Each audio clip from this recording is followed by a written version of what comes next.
1981년에 그때 압도적인 표차로 나고야를 눌렀던 그 이후에 이렇게 압도적인 표차는 아마 처음인 것 같습니다. 저는 딱 이걸 보고 첫 번째 떠오르는 생각이 있었어요. 1등 공신이 뭐 누구다라고 한참 나오는데 제가 생각하기에는 이 사람 없었으면 이거 불가능했는데 이 사람은 아무도 거론을 안 하더라고요. 이 사람 누구냐면 김석원 씨입니다. 김석원. 용평 스키장을 만든 김석원 씨입니다. 김석원 상용 그룹 회장이죠. 상용 그룹은 상당히 부도가 나는 회사가 많습니다만 김석원 씨가 바로 거기에 스키장을 만들었습니다. 1973년이가 그때까지 한국의 스키 인구가 한 4,000명밖에 되지 않았어요. 4,000명. 지금은 많이 잡는 사람은 한 600만으로 봅니다. 600만.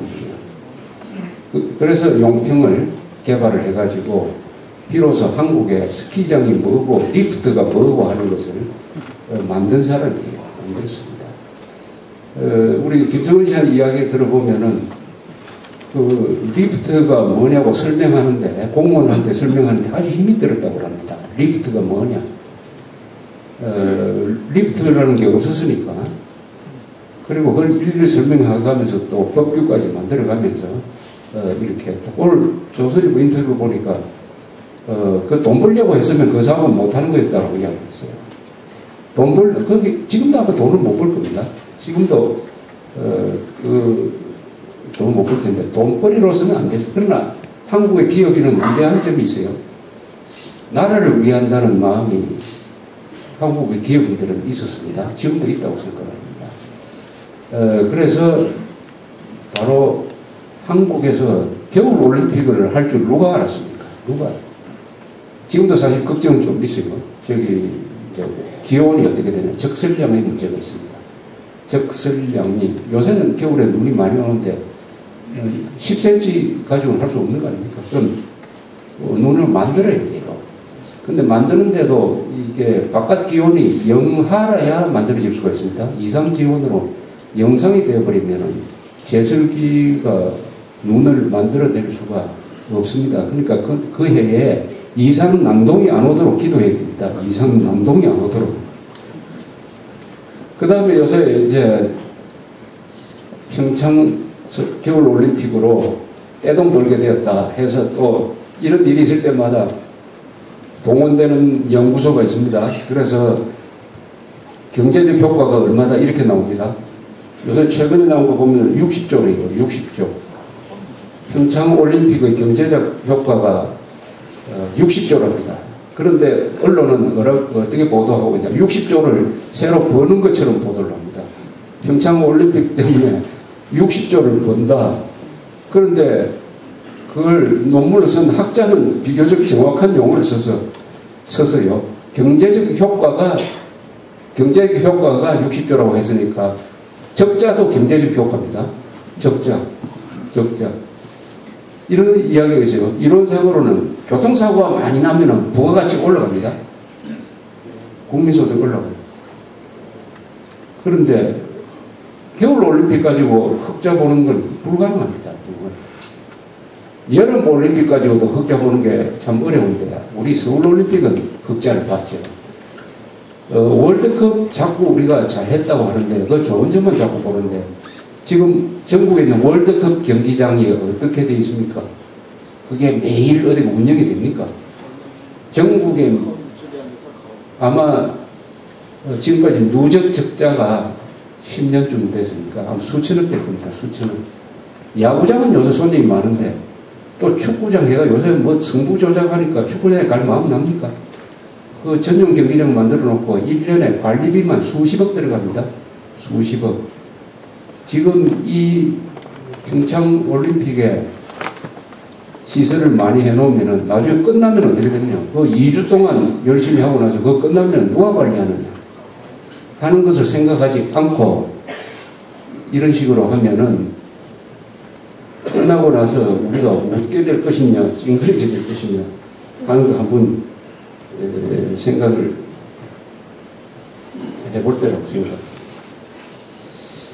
이 영국에서 요새 재밌는 사건이 났어요. 영국 이 세계 언론의 이 고향이, 민주주의의 고향이 바로 영국인데, 영국에는 유명한 신문들이 들어 있습니다. 런던 타임스라고 말이지는 더 타임스라는 신문, 그 다음에 이코노미스트라는 잡지, 그 다음에 파이낸셜 타임스, 그 다음에 BBC, 요 정도는 아주 좋은 언론입니다. 믿을만한 언론이죠. 그런데 우리 주간지 같은 언론이 또 많습니다. 이게 부수는 이게 더 많습니다. 그걸 타블로이드 신문이라고 그래요. 그게 딱 우리 주간지처럼 그 크기로 나와요. 태블로이드 신문이다 하면은 그것은 선정적인 신문이다 이런 뜻입니다. 선정적인 것이다. 그 중에 하나가 이 머독이라는 이 세계 여러 군데의 언론사를 가지고 있는 머독이라는 사람이 운영하는 회사가 The News of the World라는 이 태블로이드가 있습니다. 이거 오래된 거예요. 한 160년 된 태블로이드 신문인데, 이게 며칠 전에 여기 편집장이 구속이 됐습니다. 왜냐? 취재를 하기 위해서 남의 전화를 해킹을 했어요. 전화를 도청을 한 거지. 그리고 경찰관들한테 무슨 정보 얻기 위해서 돈 준 혐의가 있다 이래가지고 구속이 되니까 머독이라는 사람이 이 전통 있는 이 태블로이드 신문을 아예 막 문을 닫아버렸어요. 그래서 어제 마지막 호가 나왔다고 이렇게 됐습니다. 이 역할이 뭐냐? 이게 참 대중민주주의의 약점인데, 영국의 국회의원들이 제일 두려워하는 것이 그 태블로이드 신문입니다. 영국. 왜냐? 끈질기게 사생활을 추적을 합니다. 사생활을 추적을 하면은 그게 문제점이 잡힐 수밖에 없어요. 아무리 훌륭한 사람이라도 사생활로 들어가면은 그게 노출되었을 때 추한 모습이 많지 않습니까? 근데 급해서 어디서 화장실이 없는 데서 이 소변 보는 거 뒷장면을 찍어가지고 낸다든지, 뭐 어떤 술집에 가서 여자하고 뭐 손잡고 있는 걸 그 장면을 탁 찍는다든지, 또 영국에서는, 미국도 그렇지만 이 공인들은 사생활을 보호하지 않습니다. 이렇게 보도를 해도 명예훼손이 안 걸려요. 이렇게 하니까 겁을 낼 수밖에 없죠. 질은 굉장히 떨어집니다. 그래서 이 태블로이드 신문이 대중민주주의의 정치인들의 약점에 기생해가지고 그걸 폭로하는 걸로 해가지고, 또 폭로하는 건 또 다 재미가 있지 않습니까? 읽어보면은 남의 불행이 나의 행복이다 아닙니까? 많은 인간의 마음속 중에 하나가 남의 불행은 나의 행복이다. 그러니까 더불어 잘 나가는 사람들이 사생활을 막 폭로하고 하면은 많이 팔릴 수밖에 없어요. 지금 많이 팔리고 있습니다. 그런데 그동안에 이 태블로이드 신문들의 약점에 대해서 공개적으로 문제를 제기한 이 국회의원들은 다 태블로이드 신문으로부터 공격을 당해가지고 집중 폭로의 대상이 돼가지고 아주 전전긍긍했다는 말입니까? 이게 바로 민주주의의 약점입니다. 대중민주주의 약점이 이런 아주 지저분하고 어두운 구석이 있는 것입니다. 그게 한국적으로 적용되고 있으면은 한국에서 요새 벌어지고 있는 이 좌파 포퓰리즘, 선동 이런 게 이제 되는 것이죠. 그러니까 이 민주주의라는 것을 가지고 있는 속성, 인간이 하나님이 되지 않는 한 가지고 있는 그 문제점, 이런 게 민주주의하고 이렇게 엮이면서 이런 현상이 일어나는데, 그래도 영국, 미국 정도의 아주 국가 중심 세력이 건재한 데는 이런 걸 품으면서 나아갈 수가 있는데, 그게 약한 나라, 한국 같은 나라죠. 약한 나라. 우리보다 훨씬 더 약한 나라는 어디입니까? 필리핀 같은 나라죠. 필리핀. 이런 데는 민주주의를 감당하기가 매우 어려운 것입니다. 박 대통령을 높게 평가한 오버홀트라는 사람이 쓴 책을 보면 박 대통령의 위대성을 이렇게 이야기합니다. 박 대통령은 파퓰리즘을 극복한 사람이다. 파퓰리즘, 인기주의를 극복한 사람이다.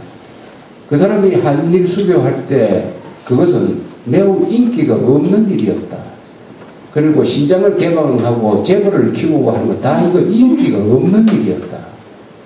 그런데 대부분의 후진국에서는 인기가 없는 일은 안 하려고 한다. 쿠데타로 정권을 잡았더라도 대중들 좋아하는 쪽으로 하려고 한다. 좋아하는 쪽으로 맞추다가 보면 국부가 사이지고 않고 다 날아가 버린다. 대통령, 그러나 박정희만이 인기 없는 짓을 하면서 인기 없는 일을 찾아가면서 함으로써 결국 대한민국은 경제 발전을 이룩한 점에서 위대하다. 이렇게 봤어요. 아주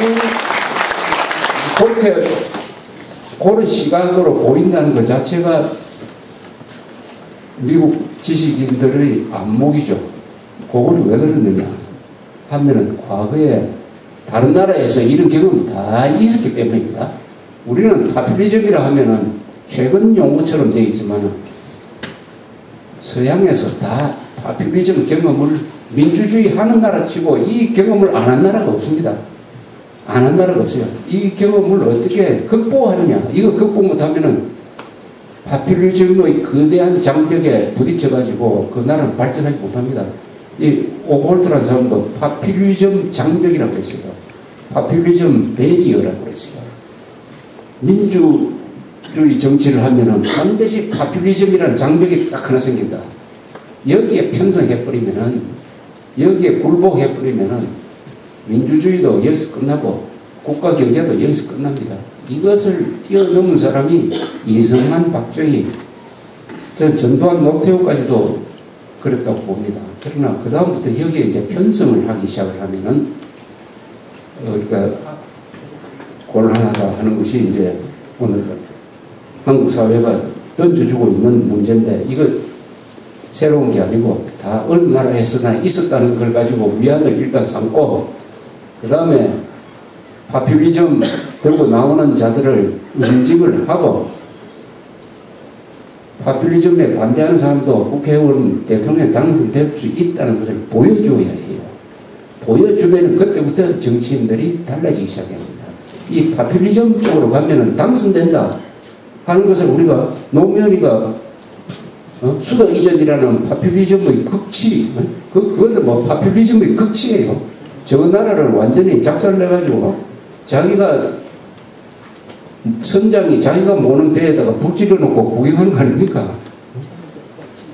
자기 집에 불 질러놓고 구경하면서 박수치는 요 따위 행동하는 사람을 대통령으로 뽑아놨으니까 그 다음에 파퓰리즘 안 따라갈 수가 없는 것이죠.